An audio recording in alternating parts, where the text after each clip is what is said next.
શ્રી કૃષ્ણ કનૈયા લાલની જય. શ્રીમદ ભાગવદ્ ગીતા માતા અધ્યાય 7મો, જ્ઞાન વિજ્ઞાન યોગ. શ્રી ભગવાન બોલ્યા છે, હે અર્જુન, પોતાનું મન મારી અંદર લગાડવું અને મારો આધાર લેવો, તે રીતે યોગનો અભ્યાસ કરવો. શંકા કુશંકાઓ ત્યજવી અને મને ઓળખવો.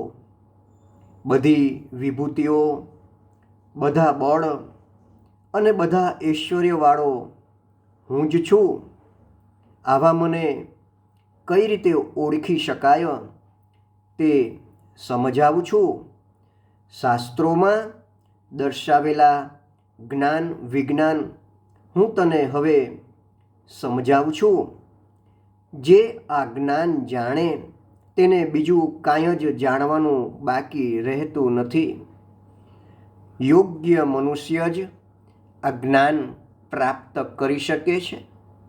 આત્મજ્ઞાન મેળવવા માટે હજારો પુણ્યાત્મા માણસોમાંથી કોઈક જ માણસ પ્રયત્ન કરે છે. આવા હજારો પ્રયત્ન કરનાર માણસોમાં કોઈક ભાગ્યશાળીને જ આ જ્ઞાન મળે છે.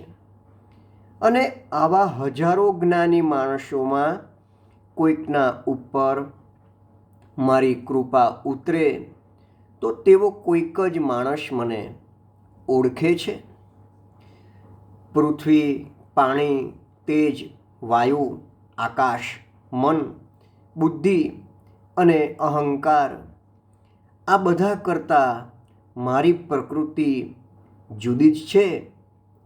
માટે મારી પ્રકૃતિને અપરા કહેવાય છે.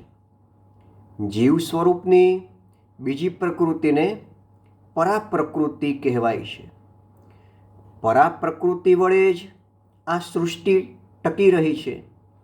આ જગતના તમામ જડચેતન પદાર્થોની ઉત્પત્તિ આ બે પ્રકૃતિઓ વડે થઈ છે. આ આખા જગતને પેદા કરનાર તથા તેનો વિનાશ કરનાર હું જ છું. મારા કરતાં બીજો કોઈ મોટો નથી. પાણીમાં રહેલો રસ મારું સ્વરૂપ છે. સૂર્યચંદ્ર વગેરેનો પ્રકાશ હું જ છું. આકાશમાં મારું સ્વરૂપ શબ્દ છે. માણસમાં હું પુરુષોત્તમ છું અને પૃથ્વીમાં ગંધ એટલે કે સુવાસ હું છું. અગ્નિનું તેજ પ્રાણીઓના પ્રાણને ધારણ કરનારો પ્રાણવાયુ, તપસ્વીઓનું તપ અને બધા પ્રાણીઓનું સનાતન બીજ મૂળ હું જ છું. બુદ્ધિવાળાઓની બુદ્ધિ, તેજવાળાઓનું તેજ, ઈચ્છા અને મમત્વ વગરના બળવાનોનું સત્વગુણી બળ, અમારા સ્વરૂપો છે. બધા જ પ્રાણીઓમાં પોતાના ધર્મ અને કુળ પ્રમાણેની સ્ત્રીમાં પ્રજા ઉત્પન્ન કરનાર કામ પણ હું જ છું. સાત્વિક, રાજસી અને તામસી વગેરે ભાવો મેં જ પેદા કરેલા છે. હું તેઓથી ઉત્પન્ન નથી થયો. તે બધા ભાવો મારામાં સમાયેલા અને મારા આધારે જ રહેનારા છે. આ ત્રણ ભાવોથી આખું જગત મોહ પામેલું છે. હું તે ભાવોથી પર છું અને નાશ પામનાર નથી. મને કોઈ જ જાણી શકતું નથી, કારણ કે મારી ત્રણ ગુણોવાળી માયામાંથી પાર ઉતરવું સહેલું નથી. આ માયાને તરવાનું એકમાત્ર સાધન મારું ભજન જ છે. આ માયાને ઓળખવા માટે શાસ્ત્રો અને મોટા આચાર્યો માણસને સમજાવે છે, પણ જેનો રાક્ષસી સ્વભાવ હોય તેવા દુષ્ટ, પાપી અને નીચ માણસો આ સમજવા છતાં મારું ભજન કરતા નથી. જેને આગલા જન્મોના પુણ્ય કરેલા હોય તે જ મારું ભજન કરી શકે છે. જગતના જીવોની 4 જાત છે: ભક્ત, જ્ઞાનની ઈચ્છાવાળો, આ દુનિયા અને બીજી દુનિયાની વસ્તુઓની ઈચ્છાવાળો, અને જ્ઞાની.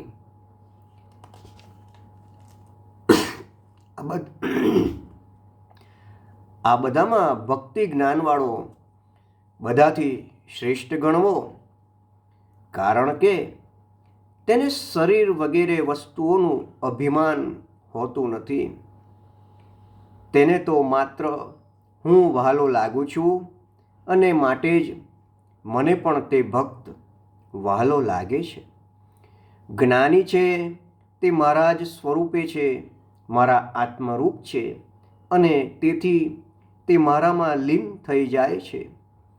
મારા સિવાય જગતમાં કાંઈ જ નથી એવું તે માને છે.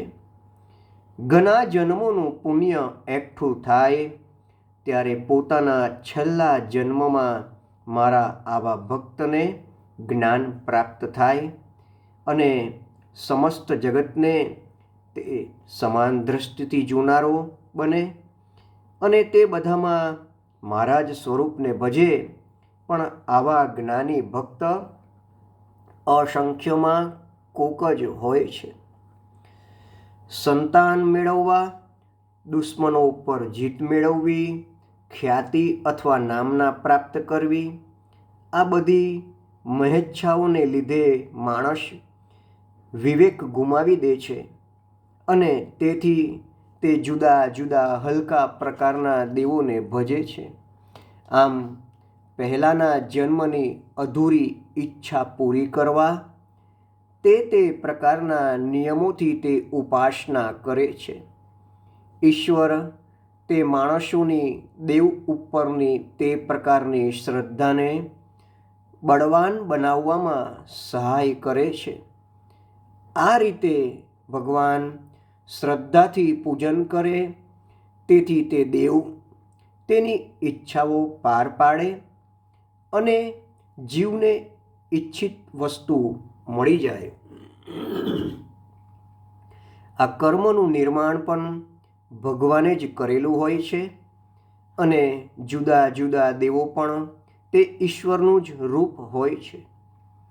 ઈશ્વરનું જે સ્વરૂપ બહારથી દેખાય તેને બુદ્ધિહીન લોકો ઈશ્વરનું પ્રગટ રૂપ ગણે છે.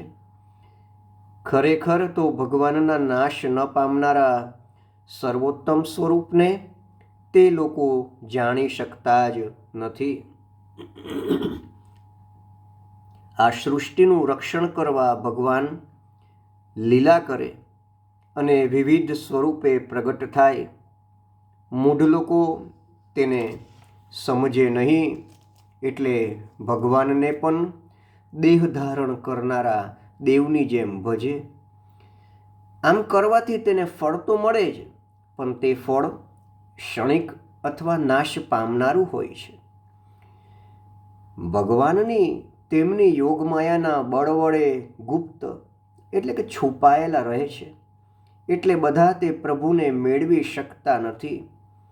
આ કારણે ભગવાન શરીર વગરના અને નાશ ન પામે તેવા છે.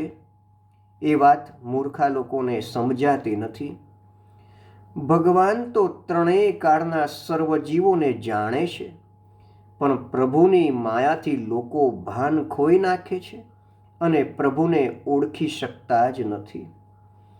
જીવ સ્થૂળ દેહ ધારણ કરે એટલે ઈચ્છા, દ્વેષ, મોહ, તાઢ, તાપ, સુખ, દુઃખ વગેરેમાં અટવાય અને આ બધા દ્વંદ્વોથી મોહિત બને અને અજ્ઞાની બને. પણ જેને ઘણા પુણ્ય કરેલા હોય તેઓ આત્મા પાપ વગરનો હોય અને ઉપરના દ્વંદ્વોની તેને અસર ન થાય. તે પોતાના નિયમોમાં દ્રઢ હોય અને તે માત્ર એક ઈશ્વરને જ ભજે.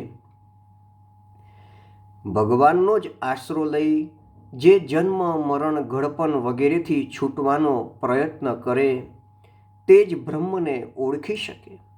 આધ્યાત્મ જ્ઞાન તેને જ મળે અને તે સઘળા કર્મો પણ જાણી શકે.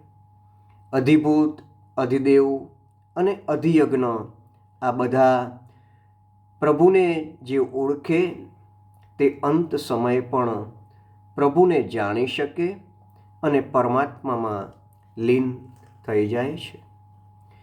શ્રીમદ્ ભાગવદ્ ગીતા અધ્યાય 7મો જ્ઞાન વિજ્ઞાન યોગ સંપૂર્ણ. શ્રી કૃષ્ણ કનૈયા લાલની જય.